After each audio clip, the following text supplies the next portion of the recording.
It was one of the most ambitious historical films ever made, and also one of the most perverse. In 1979, Caligula exploded onto screens, only to be banned, censored, and protested in dozens of countries. It wasn't just a movie, it was a full-blown scandal in cinematic history. A film that mixed Shakespearean acting with hardcore pornography, all under the disguise of ancient Rome. 0.5. This is the disturbing, chaotic, and unforgettable story of Caligula, 1979. This was no ordinary cast list. We're talking about Malcolm McDowell, fresh off A Clockwork Orange, as the unhinged Roman Emperor Caligula. Helen Mirren played Caesonia, his seductive and cunning wife. Peter O'Toole played the dying Emperor Tiberius, half mad, half myth. But alongside them, real adult film stars from the 1972nd were cast to perform unsimulated sex acts on camera.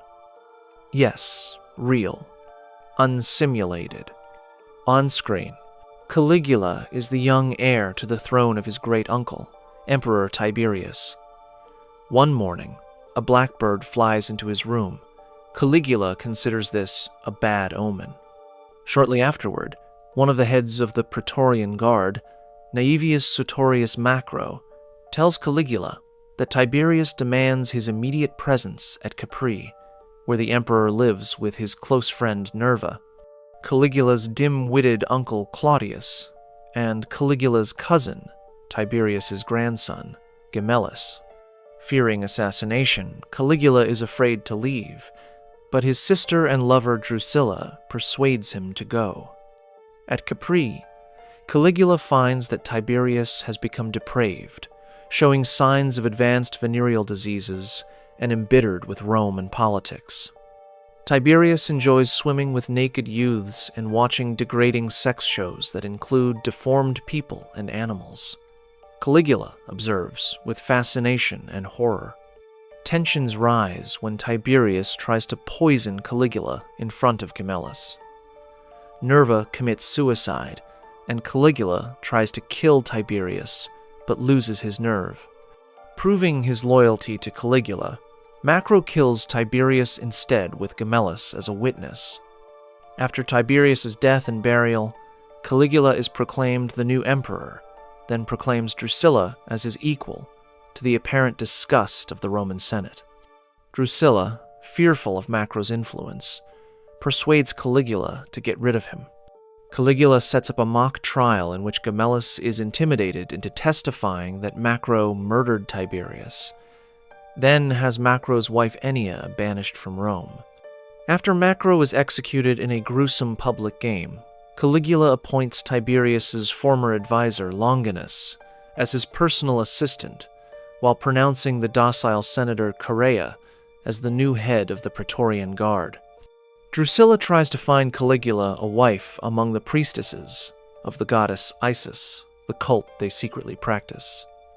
Caligula wants to marry Drusilla, but she insists they cannot marry because she is his sister. Instead, Caligula marries Caesonia, a priestess and notorious courtesan, after she bears him an heir.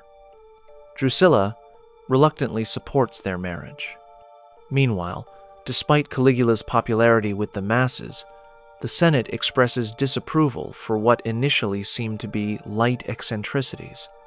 Darker aspects of Caligula's personality emerge when he brutally rapes a virgin bride and her husband on their wedding day in a minor fit of jealousy and orders Gemellus's execution to provoke a reaction from Drusilla.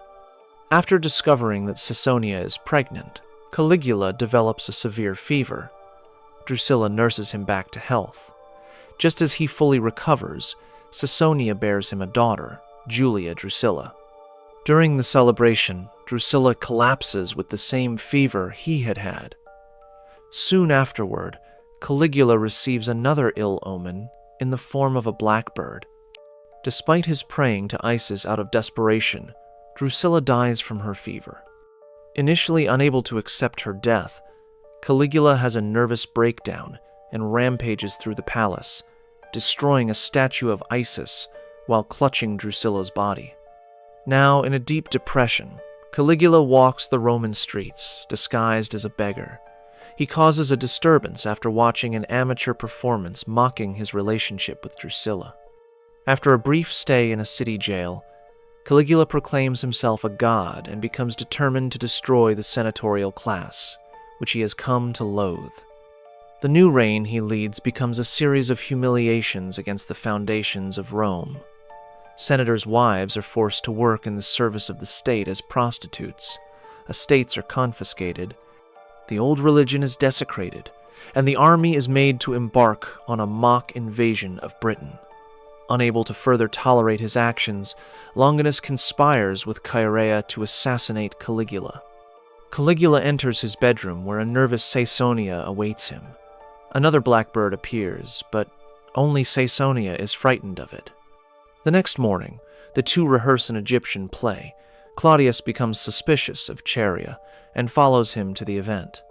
Shortly, Caligula and his family are attacked in a coup headed by Longinus and Chaerea. Caesonia and Julia are murdered, and Chaerea stabs Caligula in the stomach.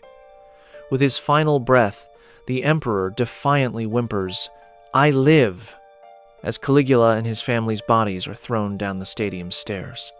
Claudius witnesses the entire ordeal and is horrified even after being proclaimed emperor by the Praetorian Guard. The people of Rome, having grown accustomed to the overall chaos, clean the blood off the marble floors. The final cut was 2.5 hours of sex, gore, and political insanity. It showed graphic torture, oral sex, group scenes, and even a beheading during intercourse. No simulated acts. No censorship. No mercy. Countries panicked. Italy banned it outright. Australia refused classification. Canada seized copies at the border. Even the US wouldn't rate it, so it got an unrated release. It was too much. Too raw. Too dangerous for 1,979. Critics were divided. Some called it filth, with no artistic value. Others saw brilliance buried in madness. Actors disowned it. Malcolm McDowell was furious. Helen Mirren later joked it was the greatest Roman porno ever made. And yet, Caligula became a cult classic.